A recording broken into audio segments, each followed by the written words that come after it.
Here is a fact that will change how you think about investing forever. Over the last 20 years, more than 90% of actively managed funds run by highly paid professional investors whose entire job is to pick the best stocks, have underperformed a simple index fund. 90% of professionals, beaten by a fund that literally just sits there and does nothing. And here is the most interesting part. Warren Buffett, widely considered the greatest investor who has ever lived, does not recommend that regular people try to pick stocks like he does. Instead, he has said publicly, repeatedly, that most people should simply put their money in a low-cost S&P 500 index fund and leave it alone. So, what exactly is an index fund? How does something so simple beat almost every professional on Wall Street? And which one should you actually buy? That is exactly what we are covering today. I am Sam, and this is Index Funds Explained Simply.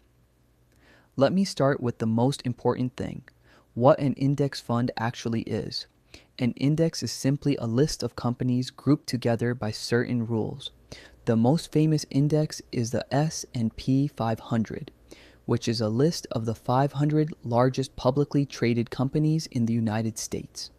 Companies like Apple, Microsoft, Amazon, Google, Nvidia, JP Morgan, Johnson & Johnson. The biggest, most successful companies in America, all on one list. An index fund is an investment fund that automatically buys all the companies on that list in the same proportions they appear in the index.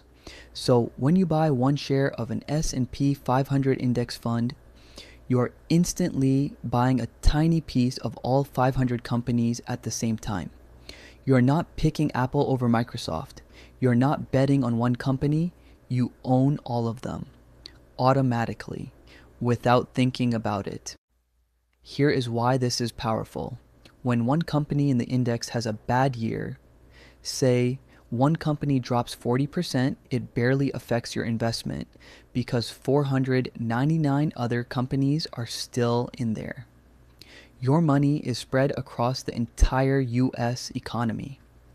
And when the US economy grows, which historically it has done consistently over long periods, your investment grows with it.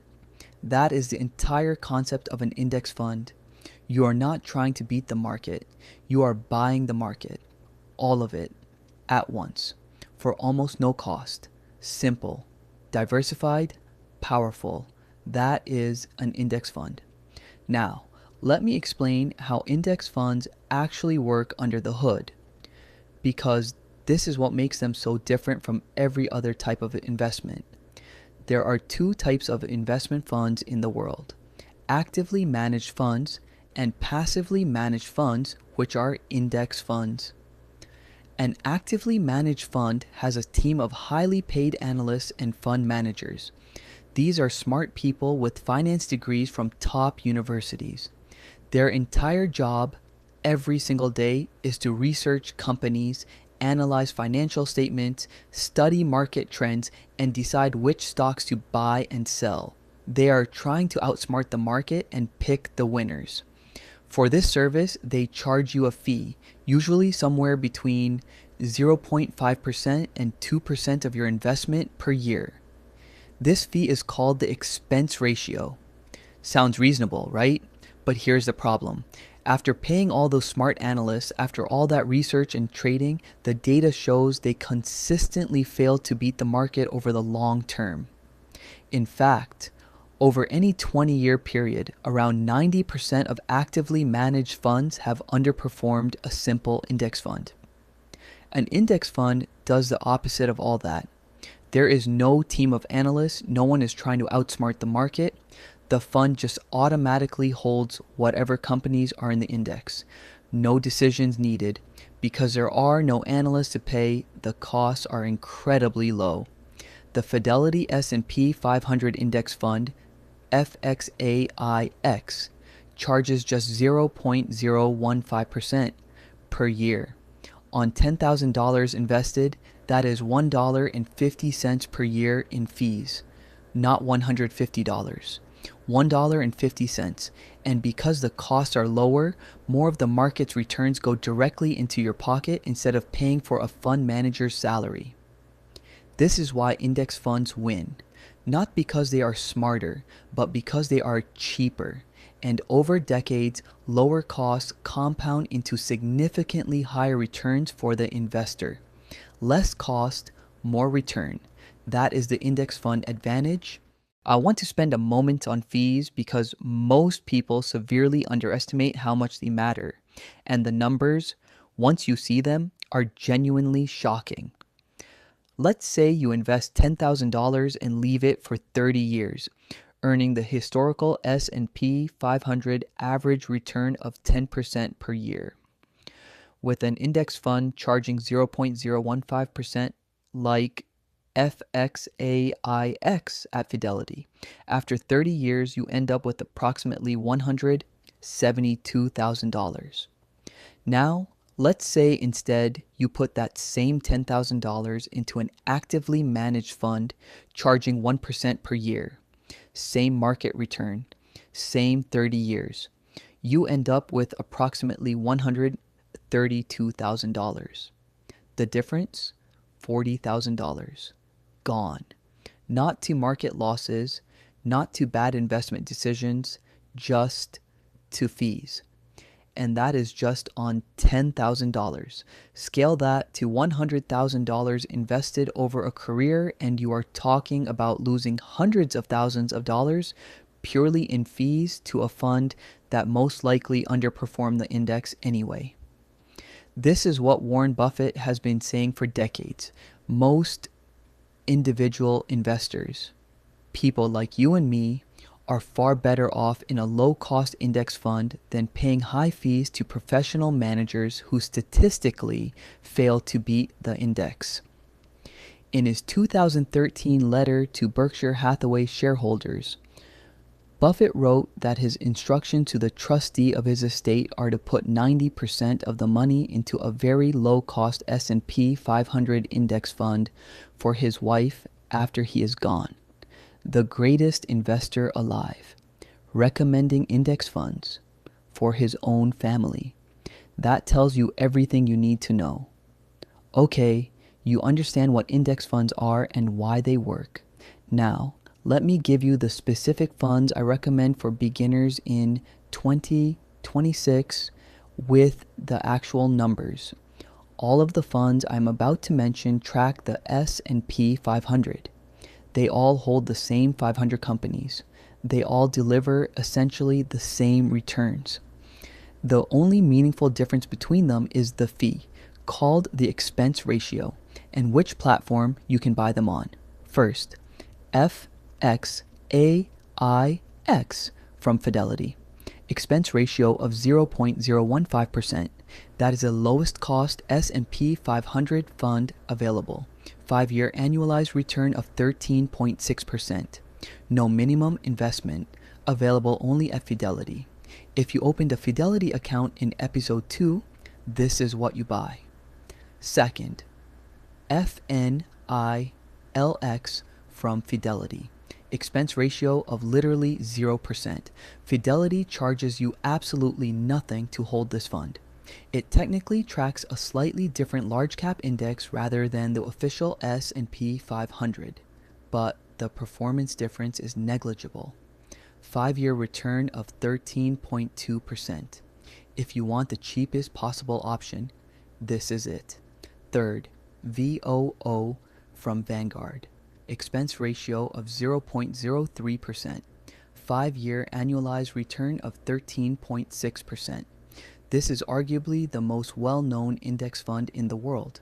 It is the one most commonly recommended by finance educators and the one Warren Buffett specifically references. Available at Vanguard, Fidelity, Schwab, and Robinhood. Fourth, SWPPX from Schwab. Expense ratio of 0.02%. 5-year return of 13.6%. No minimum investment. If you opened a Schwab account, this is your fund. Here is the bottom line on all 4 of these.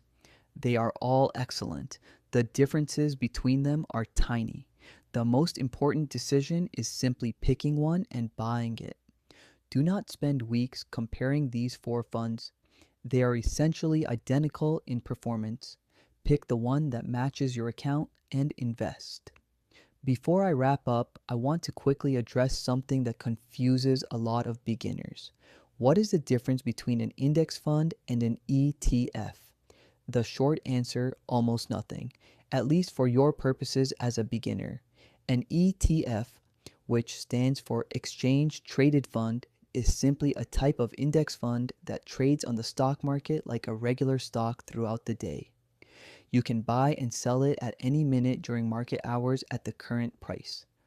A traditional index fund, like FXAIX, is a mutual fund. You can only buy or sell it once per day at the closing price.